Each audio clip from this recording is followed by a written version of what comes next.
22 رجب کی نظر کی مناسبت سے جو بات ہو رہی تھی، گزشتہ تقریر میں یہ عرض کیا گیا تھا کہ نظر و نیاز در حقیقت ایک تحفہ جو خدمت امام میں پیش کیا جاتا ہے،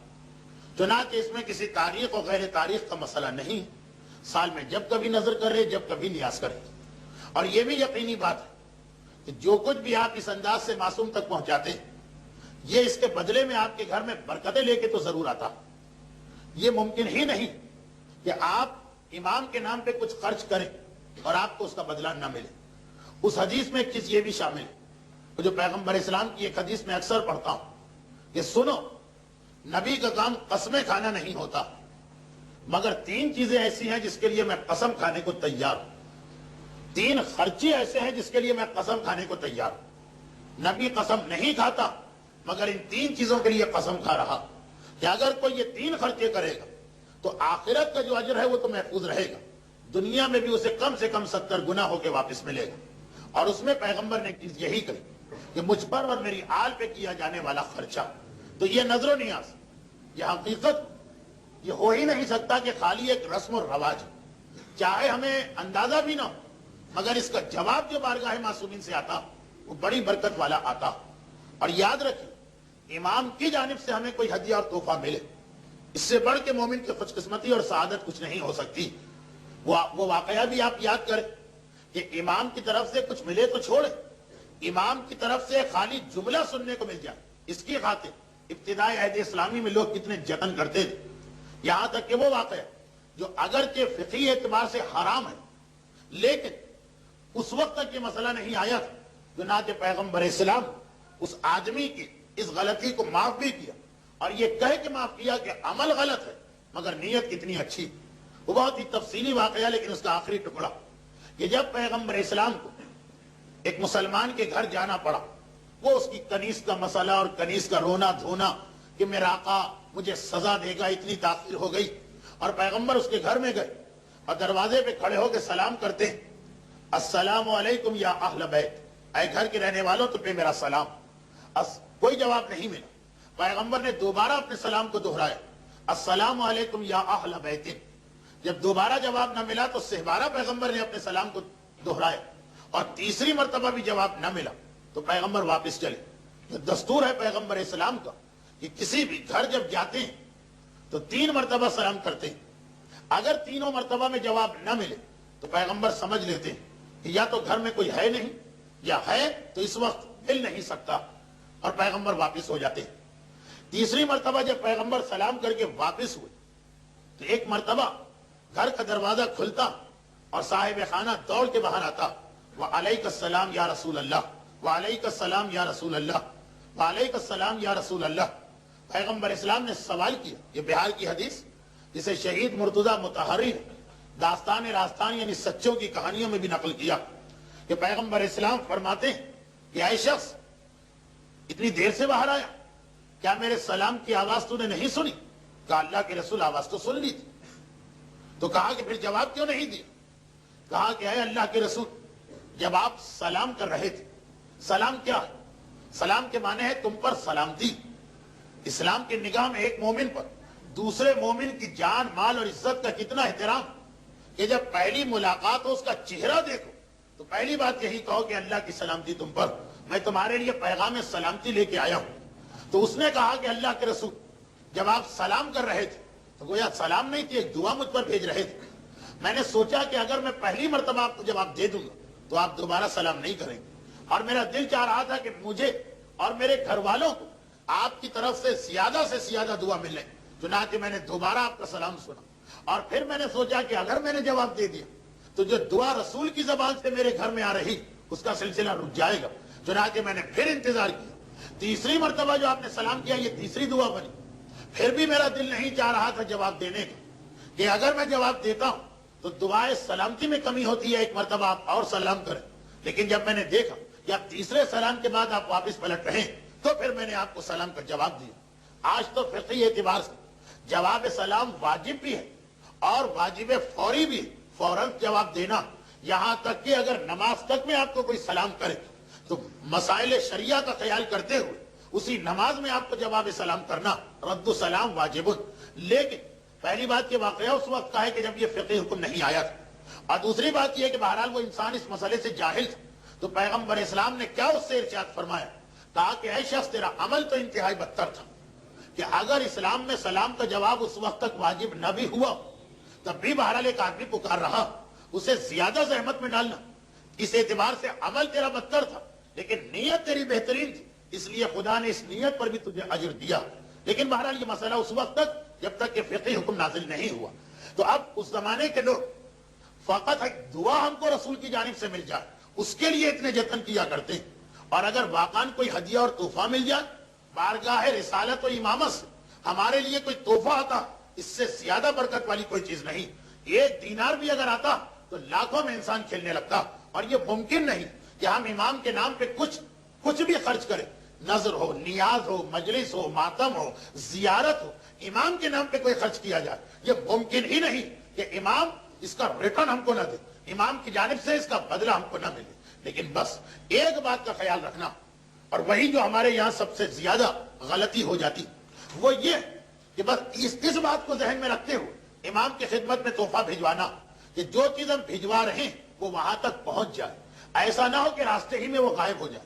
ایسا نہ ہو کہ امام کے ہاتھوں تک وہ نہ پہنچ پائے، جب وہاں پہنچے گی نہیں تو وہاں سے بدلہ بھی نہیں آئے گا۔ یعنی دوسرے الفاظ میں میرا مطلب یہ کہ جو ہم نظر و نیاز کرتے ہیں اس کے بعد ہمارے گھروں میں برکت آنا چاہیے، لیکن بدقسمتی یہ کہ ہم میں سے اکثر کی یہ نظر و نیاز، اس میں دو بڑی غلطیاں ہو جاتی ہیں۔ ایک نظر و نیاز کے موقع پر، وہ غلطی پچھلے ہفتے آپ نے سنی، اور ایک اس سے پہلے نظر و نیاز کی تیاری کے دوران، اور یہ کیا غلطی، بلکہ اپنی قربانی کو، اپنے تحفے کو اس قابل بنانا کہ خدا قبول کر لے۔ اور اس قابل بنانے کا ایک مطلب تو یہ ہے کہ آدمی متقی، اور دوسرا مطلب کیا ہے؟ معصوم سے پوچھا گیا کہ خدا نے آخر ایک کا تحفہ قبول کیوں کیا، ایک کا رد کیوں کیا؟ تو کہا اس لیے کہ حابیل نے جب وقت آیا کہ قربانی دینا تو اپنے جانوروں میں یہ دیکھا کہ سب سے بہترین کیا جو راہ خدا میں دیا جائے، اور قابیل نے دیکھا کہ سب سے زیادہ بیکار کیا کہ جسے ویسے ہی کوڑے میں پھینکنا تھا، چلو اللہ کے نام پہ دے دو۔ یہ فکر کا فرق آ گیا۔ یہاں پہ ہمارے سامنے دو فکر ہے، دو فکریں ہیں۔ ایک یہ کہ جب انسان کو راہ خدا میں دینا ہوتا تو ایک آدمی یہ چاہتا کہ میں اپنے مال کا، اپنی جائیداد کا بہترین سے بہترین راہ خدا میں پیش کروں، اور ایک فکر یہ ہے کہ دینا تو ہے، بچنا تو نہیں، بھاگنا تو نہیں، لیکن وہ چیز راہ خدا میں دو جو اپنے کسی کام کی نہ ہو، ویسے ہی بیکار ہے، ٹوٹی پھوٹی ہے، اٹھا کے کسی کباڑی کے ہاتھ میں فروخت کرنا، تو معاذ اللہ خدا سے بہتر کون ہے، اسی کو دے دو۔ ایک یہ فکر آئی اور ایک وہ فکر آئی۔ اللہ کے یہاں قبولیت کس کی ہے کہ جو اپنی بہترین عزیز ترین شے راہ خدا میں دیتا، اور اللہ کے یہاں کس کا عمل رد ہے کہ جو بدترین چیز کو راہ خدا میں پیش کر رہا ہے۔ نہ صرف یہ کہ رد، بلکہ اس کے بعد وہ انسان ایسا ہوتا کہ قیامت تک کے لیے لعنتوں میں اولیت قابیل کو حاصل ہوئی۔ پہلی لعنت قابیل پہ آئی، جتنے بعد میں ملعون وہ بہرحال ہیں سب قابیل کے بعد، اولیت تو قابیل ہی کو ملی۔ اب دیکھیے یہی چیز ہمارے یہاں نظر و نیاز کرنا، مسجد میں، امام بارگاہ میں، کسی دینی کام میں، کسی عالم پر، کسی مدرسے پر، کسی طالب علم پر، یا ویسے ہی براہ راست امام کے نام پہ کچھ دینا۔ دو فکریں، دو اصول آئے ہمارے سامنے، ایک تو تقوی اور غیر تقوی، اور دوسرا اصول کیا آیا کہ بہترین شے کون دے رہا ہے اور بدترین شے کون دے رہا۔ اچھا بہترین اور بدترین کسے کہتے ہیں؟ یہ سوال لوگ کہتے ہیں کہ واہ آج کل ہم بہترین چیزیں دیا کرتے، پہلے زمانے میں لوگ وہ میٹھی ٹکیاں رکھ دیتے تھے نظر و نیاز میں کہ کھائی بھی نہ جائے، اب بریانی ہے، اب قورمہ ہے، اب حلیم ہے، اب ایک سے ایک ٹیسٹی، ایک سے ایک لذیذ، ایک سے ایک معاشرے کی پسندیدہ غذا اس کے اوپر لا کے رکھی جاتی۔ وہ پہلے زمانے کے معاذ اللہ سوکھے سوکھے دسترخوان سے کہ آدمی فقط چک کے اٹھ جاتا تھا، آج دنیا کی ہر نعمت کو لا کے رکھا۔ تو ہم تو حابیل کی سنت پہ چل رہے ہیں کہ اپنے مال سے بہترین بریانی پکاتے ہیں، اور بہترین مثلا کھچڑا، بہترین دال، جو کچھ بھی ہر چیز سپرلیٹو ڈگری والی تیار کرتے، ہم حابیل کی سنت پہ عمل کر رہے ہیں۔ جی نہیں، اس کا نام بہترین نہیں۔ بہترین اس کا نام نہیں ہے کہ آپ نے بجائے میٹھی ٹکیا کے مثلا بریانی تیار کر، یا کھیر کے بجائے کہ جو لوگ کم کھاتے ہیں مثلا گاجر کا حلوہ آپ نے لا کے رکھ دیا کہ جو لوگ زیادہ شوق سے کھاتے ہیں، یہ بہترین نہیں۔ بہترین اور بدترین کا معیار کچھ اور۔ حدیث امام پیش کرنے کے بجائے ایک واقعہ پیش کر دوں جو ایک ایسی شخصیت کا جو احادیث امام پر ہم سب سے زیادہ معرفت رکھتا تھا۔ یہ واقعہ آپ اکثر علماء سے سنتے، لیکن میری تقریر اس نقطے پہ آ گئی کہ غالباً اس واقعے سے بہتر کوئی واقعہ اس وقت ہو ہی نہیں سکتا کہ حابیل کی سنت یہ ہوئی کہ راہ خدا میں بہترین چیز دو، قابیل کا طریقہ یہ ہوا کہ جو چیز ویسا ہی سڑ رہی وہی اٹھا کے راہ خدا میں دے دو۔ مرحوم مولانا غلام عسکری صاحب علی اللہ مقامہ کا جملہ کہ میں اکثر مجالس میں پڑھتا رہتا تھا، مرحوم کہہ رہے کہ دیکھیے علم دین واجب ہے، علم دین لازم ہے، یہ واجب کفائی ہے۔ آپ اپنی اولاد میں سے کسی کو ڈاکٹر بناتے ہیں، کسی کو انجینئر بناتے ہیں، تو اسی طرح سے آپ کسی کو عالم بھی بنائیے۔ خیر معاشرے پہ کیا اثر ہو، ٹس سے بس نہیں ہوتا ہے معاشرہ۔ لیکن ایک دن ایک مرد مومن میرے پاس اپنے بیٹے کو لے کے آ گیا، کہا کہ مولانا میں آپ کی تقریر سن کے بڑا متاثر ہوا، اور یہ میرا بیٹا حاضر ہے آپ کے لیے، جو آپ کا مدرسہ ہے داخل کیجیے اور اسے عالم بنائے۔ مولانا کہتے بڑی خوشی ہوئی، کسی پہ تو اثر ہوا میری بات کا، مگر ایک مرتبہ پوچھ لیا کہ بہرحال کس چیز نے آپ کو سب سے زیادہ شوق دلایا کہ اپنے بیٹے کو عالم بنائے؟ تو اس کا جواب کیا تھا؟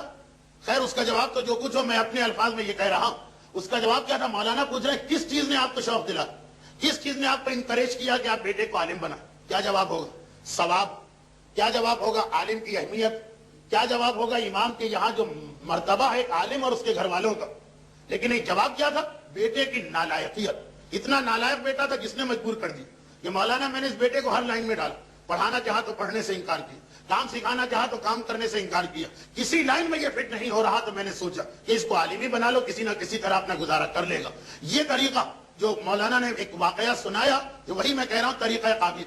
کہ جو چیز بالکل بیکار ہو بھیجو، اور حابیل جو بہترین سے بہترین، آپ کے خیال میں آپ کی اولاد میں جو سب سے بریلینٹ، جس پر آپ کو سب سے زیادہ بھروسہ، جس پر آپ کو سب سے زیادہ یقین ہے کہ خاندان کا نام جو ہے وہ چمکا دے، وہ پیش کیا جائے بارگاہ الہی میں کہ پروردگارا بہترین میری اولاد ہے اس لیے تیرے راستے میں پیش کر رہا ہوں۔ یہ تو خیر ایک ضمنی بات آ گئی، لیکن اس اصول کی بات نظر و نیاز کی روشنی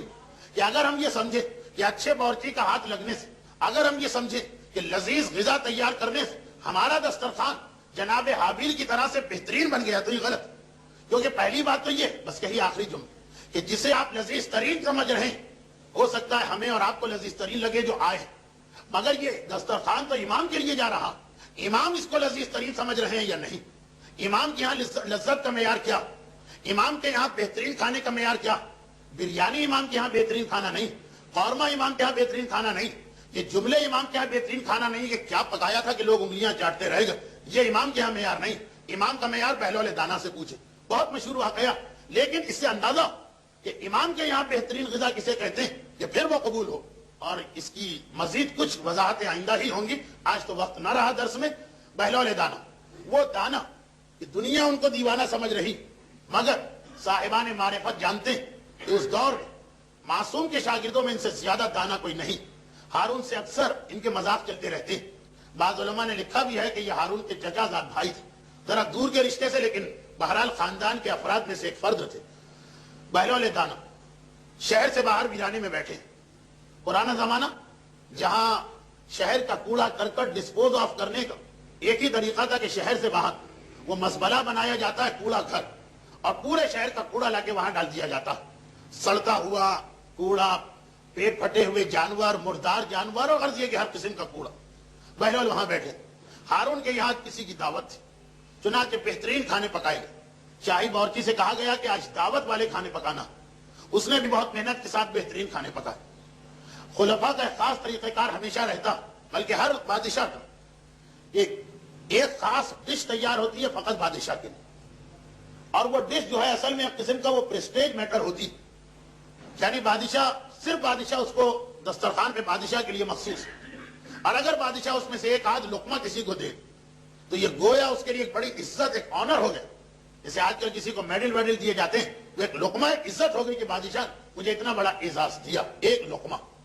آج بھی دسترخوان پہ سارے کھانے سجائے گئے اور وہ اسپیشل ڈش بھی لائی گئی، طعام شاہی۔ خیر کھانے کے دوران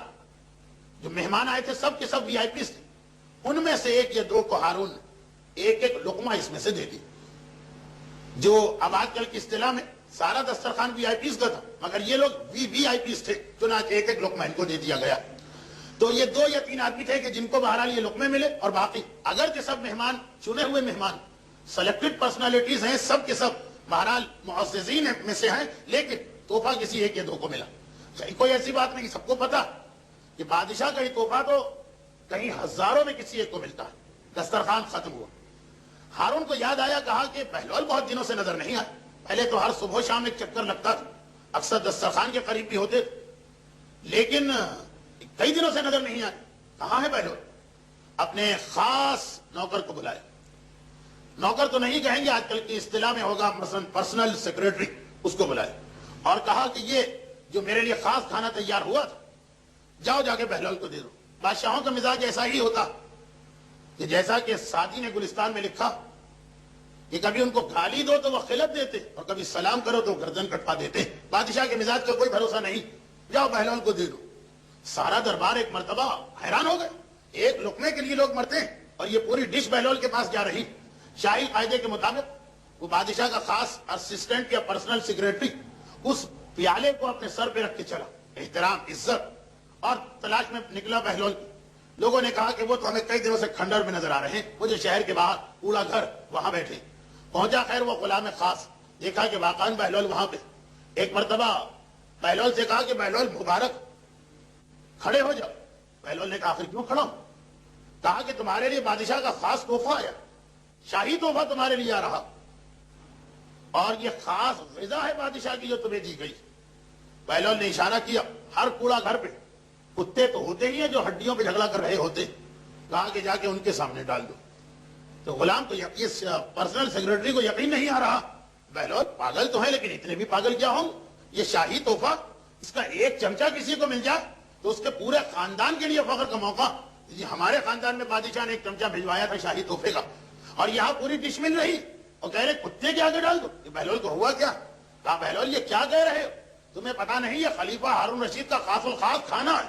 تو بہلول کا جواب کیا تھا؟ یاد کیجیے، آپ نے واقعہ تو 25 دفعہ سنا۔ کہا کہ اتنا شور نہ مچاؤ، آہستہ بولو، اگر کتوں نے سن لیا تو کتے بھی اس کو نہیں کھائیں گے۔ اچھا یہ جو کچھ بھی بہلول نے کہا بہت بڑا فلسفہ، بہت بڑا فلسفہ۔ یہ ظالم حکمران، اس کا مال حرام، مال حرام سے تیار کردہ غذا ہمیں اور آپ کو کتنی ہی لذیذ کیوں نہ لگے، لیکن جس کو اس کی حقیقت پتا ہو کہ یہ حرام والی غذا وہ اتنی نجس، اتنی بدبودار، ایسی گھناؤنی، ایسی قیاور ہوتی کہ واقعاً کتوں کو بھی اگر پتا چل جائے کہ یہ مال حرام تو وہ بھی اس کے قریب نہ پھٹکیں اگر وہ مکلف ہوتے، اگر ان کے پاس اتنا احساس ہوتا۔ بہلول بتا رہے ہیں کہ جسے تم بہترین غذا سمجھ رہے ہو چونکہ مال حرام سے تیار شدہ، تو میری نگاہ میں تو یہ کتوں کے قابل بھی نہیں، کتوں کو بھی دھوکہ دے کے کھلایا جا رہا۔ تو اب اگر ہم نے بہترین نظر و نیاز تیار کی، واہ واہ کیا کھانا ہوا ہے آج، کیا دسترخوان تھا فلاں صاحب کا۔ اب تو باقاعدہ یہ 22 رجب کے کنڈے یا اور دوسرے مواقعوں پر ٹینٹ لگتے ہیں، سڑکیں گھیری جاتی ہیں، باقاعدہ بیرے آتے ہیں سرو کرنے کے لیے، بڑی بڑی میزیں ہوتی ہیں، دیکھیں اگر یہ سب خلوص کے ساتھ سب مال حلال سے ہے تو ان مومنین کرام کو ہمارا لاکھ لاکھ سلام کہ جو اس مادی دنیا میں امام معصوم کی خاطر اپنی دولت خرچ کرنے کو تیار۔ پیسہ بہت سو کے پاس ہوتا مگر اتنا جذبہ کس کے پاس ہوتا؟ اگر واقعاً مال حلال ہے اور خلوص دل ہے تو ان سے بہتر کوئی نہیں، لیکن اگر یہ مال حرام سے تیار شدہ، چاہے ہم کو معلوم نہ، یعنی ہم یہ نہیں سمجھ رہے ہیں کہ یہ امام کو تکلیف پہنچائے گا، ہم نے تو اپنے اعتبار سے بڑی محنت کی، لیکن اگر وہ نظر و نیاز مال حرام سے تیار شدہ تو یاد رکھیے امام کی نگاہ میں وہ ایسی بدبودار، وہ ایسا مردار آپ نے تحفہ بھجوایا، وہ آپ نے ایسا نجس تحفہ بھجوایا، ایسا قیاور تحفہ بھجوایا کہ امام معصوم بجائے اس کے کہ اسے تحفہ سمجھے، کوئی تعجب نہیں کہ یہ توہین امام بن جا، یہ نجس ترین چیز جو کتوں کے قابل بھی نہیں، اور تم بارگاہ پروردگار میں بھجوا رہے، تم بارگاہ رسالت میں بھجوا رہے، تم بارگاہ امامت میں بھجوا رہے۔ تو نظر و نیاز کرنا جتنا برکت دلوانے والا عمل، انتہائی بابرکت اعمال میں سے ایک، آپ کے گھر کی قسمت بن سکتی، سارے دلدر، ساری پریشانیاں، ساری مصیبتیں دور ہو سکتی اگر ہماری ایسی نیاز ہوئی جو خدا اور امام نے قبول کر لی۔ مگر اس میں سے ایک بات کا خیال رکھنا ہے جو ہمارے یہاں بڑی لاپرواہی ہو رہی، اور سب کے لیے تو نہیں کہا جا سکتا مگر مشاہدے میں یہ ضرور آیا کہ جتنا زیادہ جس کے پاس حرام ہوتا اتنا ہی شاندار و عالیشان اس کا دسترخوان بھی ہو جاتا۔ ہاں ایسے لوگ بھی ہیں جو مال حرام سے بہترین دسترخوان پیش کرتے ہیں، لیکن اکثریت کی میں بات کر رہا ہوں۔ تو ایسی نظر و نیاز جو مال حرام سے خدمت امام میں پہنچائی جا رہی، خود ہی آپ سوچیں کیا یہ امام کی شان کے مطابق، کیا امام اس سے راضی اور خوش ہو سکتے ہیں؟ اگر اس کی وجہ سے امام ہمارے گھر پہ عذاب بھی بھجوا دیں تو تعجب نہیں، مگر بہرحال ہیں وہ رحمت للعالمین کی اولاد، بہرحال ہیں وہ دنیا کے شریف ترین اور کریم ترین انسان، اس لیے ہمارے اس غلط تحفے کے باوجود امام اس کو نظر انداز کر دیتے ہیں۔ مگر اس کا مطلب یہ نہیں کہ ہم اپنی غلطیوں پہ اصرار کریں۔ چنانچہ جو فطرے کے بارے میں مسئلہ لکھا ہے کتابوں میں، یہ فطرے کی پہلی شرط یہ ہے کہ مال حلال سے ہو۔ اگر آپ کے پاس مال حلال نہیں، مال حرام ہی، تو کسی سے قرضہ لے کے آئیے حلال اور اس سے فطرہ دیجئے۔ وہی اصول نظر و نیاز پر بھی مکمل اسی طریقے سے منطبق ہے جس طرح امام خمینی اور آغا خوئی نے اپنی کتابوں میں لکھا۔ اور بس اسی کے ساتھ میری آج کی گفتگو اختتام کو پہنچی۔